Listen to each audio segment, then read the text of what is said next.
Good morning students.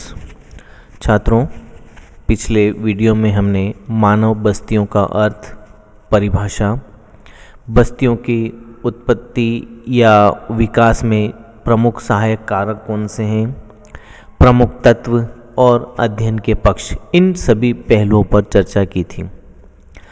आज के इस वीडियो में इस टॉपिक में हम बस्तियों की उत्पत्ति से संबंधित बात करने जा रहे हैं कि बस्तियों की उत्पत्ति किस तरह से हुई है, किस तरह से उनका विकास हुआ है। मानव बस्तियों का उद्भव एवं विकास, origin and evolution of human settlements. मानव की बस्तियां एक दिन में ही विकसित नहीं हो जाती, बल्कि इसके पीछे अधिवास काल की एक लंबी अवधि होती है। अर्थात बस्तियों का विकास छोटे समय में या कुछ दिनों में नहीं होता है, बल्कि एक लंबी अवधि का ये परिणाम है। वास्तव में अधिवास भूतकाल में जन्म से लेकर वर्तमान काल तक विकसित अनेक संस्थाओं, संस्थापनों एवं साधन सुविधाओं का वहाँ के निवासियों द्वारा संयोजन का परिणाम है, जो वहाँ के उनके इतिहास के विभिन्न चरणों में निर्मित संस्थान सम्मिलित होते हैं, जो वहाँ के सामाजिक संगठन और उनमें वर्तमान तकनीकी कौशल के परिचायक हैं। अथवा यह कहना अधिक सार्थक है कि वे सब एक समाज की क्रमबद्ध संस्कृति के प्रतिरूप हैं। जोन्स, एक विद्वान, ने ये बताया कि अधिवासों का अध्ययन तब तक निरर्थक है जब तक यह अध्ययन भिन्न भिन्न कालों या ऐतिहासिक चरणों में नहीं किया जाता। तो ये कहते हैं कि अधिवासों का अध्ययन तभी सफल है जब इसको अलग अलग कालों के संदर्भ में देखा जाए, ऐतिहासिक चरणों में इसको नहीं माना जाए। अधिवास भूगोल का अध्ययन करता अधिवास प्रारूप का विश्लेषण काल या ऐतिहासिक चरणों के संदर्भ में करता है। अर्थात जिस कालक्रम के मध्य अधिवास के इस चरण विशेष का विकास हुआ है, वही विवेचन उसके अध्ययन का प्रधान अंग है। तो ऐतिहासिक परिप्रेक्ष्य में इसका अध्ययन किया जाना चाहिए। भोजन, वस्त्र और आवास। मानव की ये तीन मूलभूत आवश्यकताएं हैं, जिन्हें हम आधारभूत आवश्यकताएं कहते हैं। लेकिन मानव संस्कृति के विकास क्रम का अध्ययन करने से इस बात के संकेत मिलते हैं कि मानव ने तन ढकने के लिए वस्त्र की आवश्यकता काफ़ी देर बाद महसूस की, लेकिन भोजन और आश्रय की तलाश उसे बराबर इधर उधर भटकाती रही। तो कहने का तात्पर्य ये है कि उसे वस्त्र के बजाय आश्रय की अधिक चिंता थी, आश्रय इसकी प्राथमिकता में रहा है। मानव अपनी आदिम अवस्था में गर्मी, सर्दी, वर्षा, आंधी, तूफान और हिंसक जीव जंतुओं से बचने के लिए पहाड़ी गुफाओं या चट्टानों की दीवारों से ही काम चला लेता था। सामान्यतः वह उसी स्थान पर रहना पसंद करता था जहाँ पर उसे भोजन और जल उपलब्ध होता था। तो मानव अपनी बस्तियां कहाँ बसाना शुरू करता था? जहाँ उसकी मूलभूत आवश्यकताएं पूरी हो सके, जहाँ उसे पर्याप्त जल उपलब्ध हो सके, भोजन मिल सके, वहाँ वो अपना आवास निर्धारित करता था। भोजन के संग्रहण और आश्रय की आवश्यकता के इसी अंतर संबंध के कारण ही बस्तियों का जन्म हुआ। किस वजह से जन्म हुआ? आश्रय, भोजन के संग्रहण अर्थात भोजन को एकत्रित करना और आश्रय की आवश्यकता के इसी अंतर संबंध के कारण बस्तियां बनी। प्रारंभ में मानव ने बहुत ही साधारण बस्तियां बनाई, लेकिन धीरे धीरे जैसे जैसे समय बीतता गया, वैसे वैसे बस्तियों के आकार, प्रकार और स्वरूप में परिवर्तन होने लगा। अब इस परिवर्तन का क्या कारण था? इसका कारण यह था कि मानव ने प्राकृतिक तत्वों पर विजय पाना और उनके अनुसार अपने आप को ढालना सीख लिया। अर्थात वातावरण के साथ अनुकूलन करना सीख लिया, पर्यावरण को अपने अनुसार ढालने का भी प्रयास किया। सभ्यता के विकास के साथ साथ अर्थात जैसे जैसे सभ्यता का विकास होता गया, मानव के क्षेत्रीय, राष्ट्रीय और अंतर्राष्ट्रीय संबंध बढ़ते गए और बस्तियों के स्थायित्व में वृद्धि आती गई। तो पहले अस्थायी बस्तियां बसी, धीरे धीरे वे बस्तियां स्थायी रूप में बसने लगीं। यही कारण है कि मानवीय बस्तियों को सांस्कृतिक भूदृश्य का महत्वपूर्ण तत्व माना जाता है। ये मैंने पिछले वीडियो में भी बताया था कि जो पृथ्वी पर प्रकृति के सहयोग से मानव संस्कृति का निर्माण करता है वो सांस्कृतिक भूदृश्य कहलाते हैं, और उन्हीं सांस्कृतिक भूदृश्य का एक महत्वपूर्ण तत्व बस्तियां होती हैं। बस्तियां मुख्य रूप से दो प्रकार की होती हैं, ग्रामीण और नगरीय बस्तियां।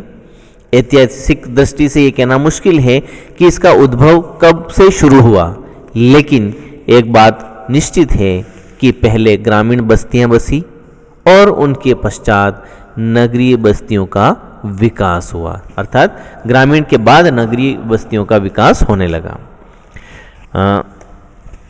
बस्तियों के विकास कई चरणों में हुए। जो मुख्य चरण हैं उनमें हम देखते हैं सबसे पहले पौधों और पशुओं के घरेलूकरण का चरण, अर्थात पालतू पशुओं का चरण।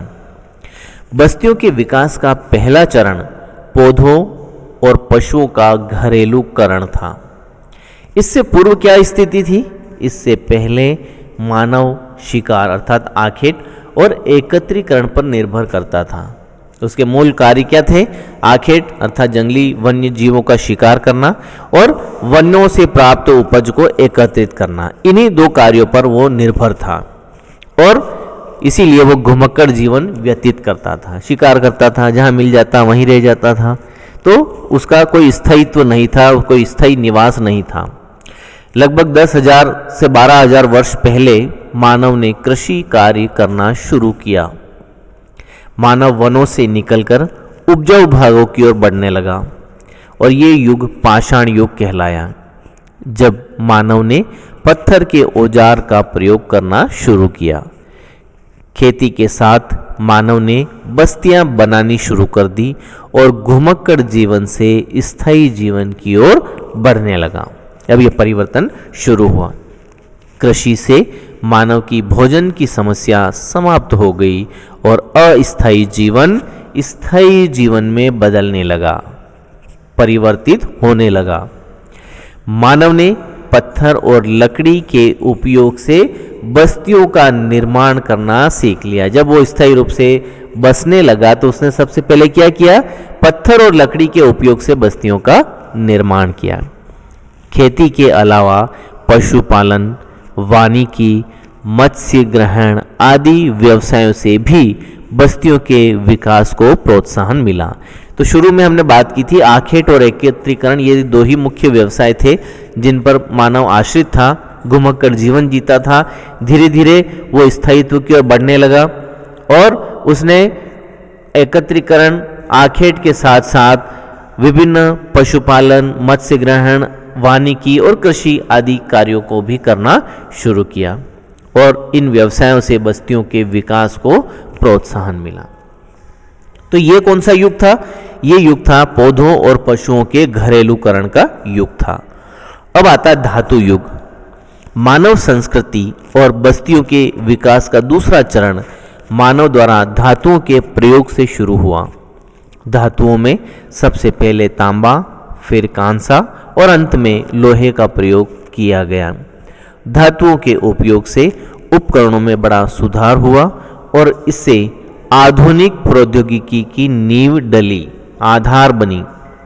प्रति इकाई भूमि और प्रति व्यक्ति कृषि उपज में वृद्धि से अर्थव्यवस्था में श्रम का विभाजन हुआ और कृषि में विविधता आई। यद्यपि अधिकांश लोग अभी भी कृषि में ही व्यस्त थे, कुछ अन्य लोग अन्य व्यवसायों में व्यस्त हो गए।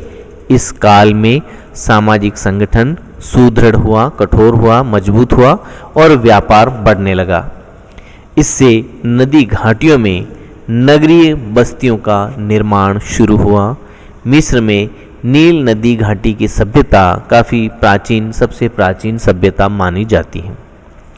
इसके बाद आती है औद्योगिक क्रांति। बस्तियों के निर्माण में औद्योगिक क्रांति सर्वाधिक महत्वपूर्ण चरण माना जाता है। इससे जैविक ईंधनों और पहिए के प्रयोग पर आधारित तकनीकी में मूलभूत परिवर्तन हुआ। लोहे के हल से कृषि उपज में विस्तार हुआ। कुछ ही किसान बड़ी जनसंख्या के लिए भोजन पैदा करने में सक्षम हो गए, जिससे बहुत से लोग अन्य व्यवसायों में संलग्न होने लगे। खाद्यान्नों की उपज में वृद्धि से जनसंख्या में तेजी से बढ़ोतरी हुई और श्रम के अन्य व्यवसायों में व्यस्त होने से आर्थिक क्रियाओं में विविधता आई, अर्थात भिन्न भिन्न प्रकार की आर्थिक क्रियाएं की जाने लगी। जैसा हम पहले कहते थे कि एकत्रीकरण, आखेट, फिर कृषि शुरू हुई, मत्स्य पालन हुआ, पशुपालन, वानिकी, और इसके बाद धीरे धीरे द्वितीयक तृतीयक अन्य सेवाओं का भी विस्तार होने लगा। और इस युग में भवनों के निर्माण और उनकी गुणवत्ता में अभूतपूर्व सुधार हुआ। पहले कच्चे मकान बनते थे, झोपड़ियाँ बनती थी, छप्पर के बनते थे। उसके बाद धीरे धीरे धीरे कई तरह के आधुनिक यंत्रों के प्रयोग से, आधुनिक साधनों के प्रयोग से विशालकाय इमारतों का निर्माण होने लगा। औद्योगिक केंद्र नगरों में बदल गए। नगरीय बस्तियों के साथ साथ ग्रामीण बस्तियों का भी विकास हुआ। औद्योगिक क्रांति के बाद का जो चरण था, इसके बाद आश्रय के निर्माण में अत्यधिक सुधार हुआ, क्योंकि मानव को नवीन तकनीकी ज्ञान हो गया, नवीन प्रौद्योगिकी प्राप्त हो गई। और आश्रय केवल निवास के लिए नहीं, बल्कि वस्तुओं के भंडारण के लिए और कई अन्य उद्देश्यों की आपूर्ति के लिए भी बनाए जाते थे। जैसे कारखानों के लिए बनाने थे, इमारतों को, बड़ा बड़ा भव्य इमारतें ऑफिस के लिए, गोदाम के लिए, अन्य कई चीज़ों के लिए भी बनाए जाने लगे। भवनों का निर्माण नवीन विधि से होने लगा और बहुत सी बस्तियां नियोजित ढंग से बनाई जाती हैं। आधुनिक नगरीकरण से भवनों के निर्माण में व्यापक सुधार हुआ। निर्माण सामग्री और निर्माण तकनीक किसी क्षेत्र विशेष की विशेषता नहीं है। नगरों के निर्माण में उच्च कोटि की भवन निर्माण सामग्री का प्रयोग किया जाता है, चाहे वह दूर स्थित क्षेत्र से क्यों न प्राप्त करनी पड़े। इस प्रकार निर्माण क्रिया में भौतिक पर्यावरण का प्रभाव कम होता जा रहा है। बड़े नगरों के निकट ग्रामीण बस्तियों में भी उच्च कोटि की भवन निर्माण सामग्री का प्रयोग होने लगा है।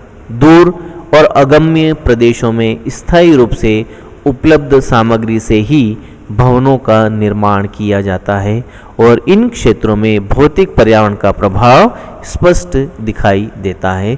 तो छात्रों, ये था बस्तियों की उत्पत्ति और उसके विभिन्न चरण। अब मैं इसे यहीं समाप्त करता हूँ। अगले वीडियो में फिर मिलेंगे, तब तक के लिए थैंक यू।